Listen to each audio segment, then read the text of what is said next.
Habituate. Habituation.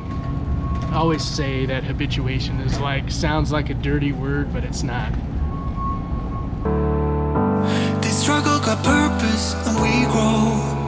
So whatever role we have to take next, all I need to know is that we'll roll with the punches.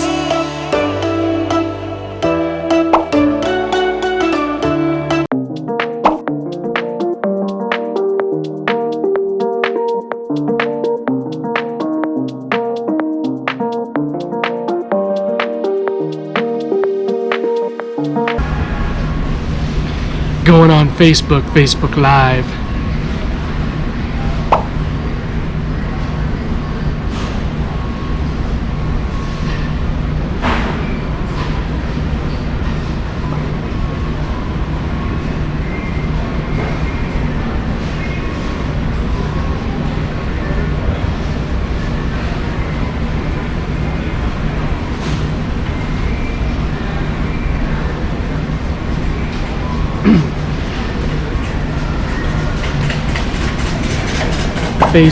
Facebook, hey, how are you?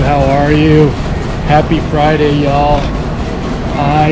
Yes, I am shopping today. It is Friday, and on Fridays, I do not see clients. I haven't seen clients since I've been in private practice on Fridays. Fridays are days that I just take for myself. And I take just to catch up on all that work that I wasn't able to do during the week.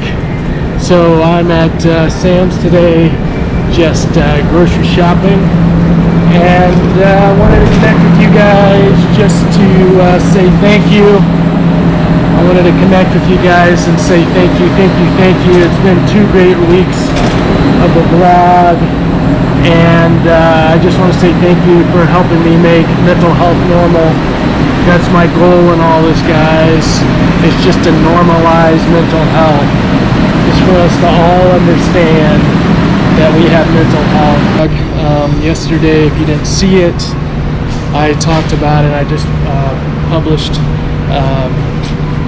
episode 8, and we talked about just setting a daily intention. And I think it's really important that we just find time each morning to connect with our mind and body and just set a daily intention of what we want in that day. And yesterday was all about me being flexible, and I think I did a pretty good job yesterday of being flexible. So hope you guys are well. Have an awesome Friday. You guys definitely hit me up if you have questions, things you want me to talk about. I'm always open to suggestions. This is just getting started, guys. Just getting started. But thank you for helping me make mental health normal. Thank you. Jump on real quick and say thanks. Thank you for all the feedback and all the messages and all the kind words these last 2 weeks with the vlog. It's been a really fun time, and I have really enjoyed it. Thanks for helping make mental health normal. That's the goal of all this, guys, is to make mental health normal. So I hope you're well. Hope you're super well.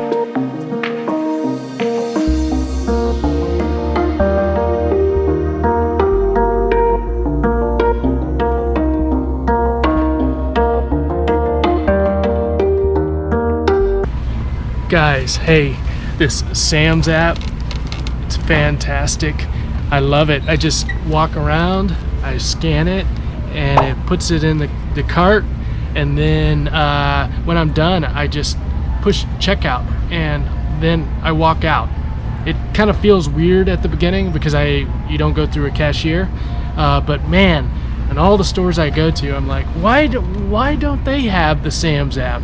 It'd be awesome. We wouldn't have to go through the checkouts, and we would just a lot less time. I was thinking about when I am just walking around here. It's interesting each week that goes by in our community, how our community is kind of adjusting to the different changes in kind of the coronavirus situation. and I'm noticing more and more masks.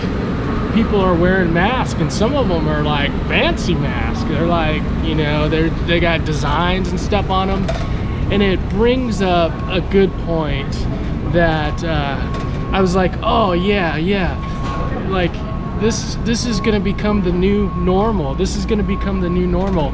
And when we first started thinking about it, like wearing masks in the community, that was like, this is kind of like weird. Like our culture hasn't. That's not a normal thing for our culture to do. But a big concept here, guys, that I think you should know about is something called habituation. So it's the idea is the more and more something happens, you get used to it. So think about watching a movie, or think about just anything that you do, going into a swimming pool, all those things that you do where the first time it's like, like it's maybe either scary, like a scary movie, or a pool might be cold, but the longer that you stay in that pool, the warmer it gets. You just acclimate to it, right? This is called habituation. The more and more you do something, the easier and easier it gets. The same thing with these masks. The more and more that I see these masks, the more and more it's just becoming normal. Well, it's the same thing with anxiety, right? That's the same concept that I'm doing when I'm helping people kind of face their fears. When we talk about cognitive behavioral therapy of facing the fears that, oh, hold on a second.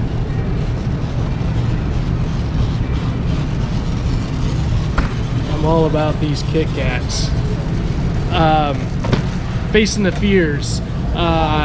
When I'm helping people face their fears, the first time they are facing a fear, whatever it would be, it's like, I don't think I can do it. And I'll get into this a lot more, but there's a certain level of anxiety you experience, and we call this the SUDS, the Subjective Units Distress Scale, right? But the more that you're in a situation, the anxiety builds, right? Your SUDS builds, meaning you have higher and higher levels of anxiety. And at some point, if you stay in that situation, your SUDS will decrease. Your anxiety level will decrease. But you have to stay in that situation long enough for it to decrease. And so sometimes what I see is people struggling with the idea of staying in that situation until it decreases. And so they get into a situation and the anxiety starts increasing, and then they get out of the situation. They avoid it. That's the behavioral part of all this, right? And so what I'm helping people do is work on their thoughts, how they're thinking in a situation, and helping them relate to those feelings. And then behaviorally, we're staying in that situation and helping them ride that situation out, where they're able, that SUDS is able to go up and it's able to peak, and then it comes down. So this mask situation, I think, is kind of an interesting one. I'm interested to see over time if we habituate this mask, where more and more people just wear masks, and maybe it becomes part of fashion, but also maybe it becomes part of us just make sure that we maintain our public health safety and those things. So habituation. I always say that habituation is sounds like a dirty word, but it's not.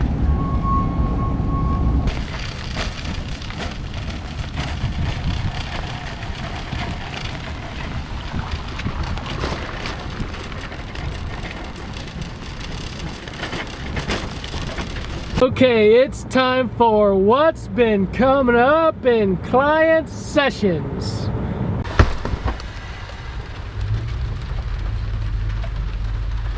What's coming up in client sessions is really easy. My clients are awesome. A lot of them are making a lot of great progress. I'm very proud of them, very proud.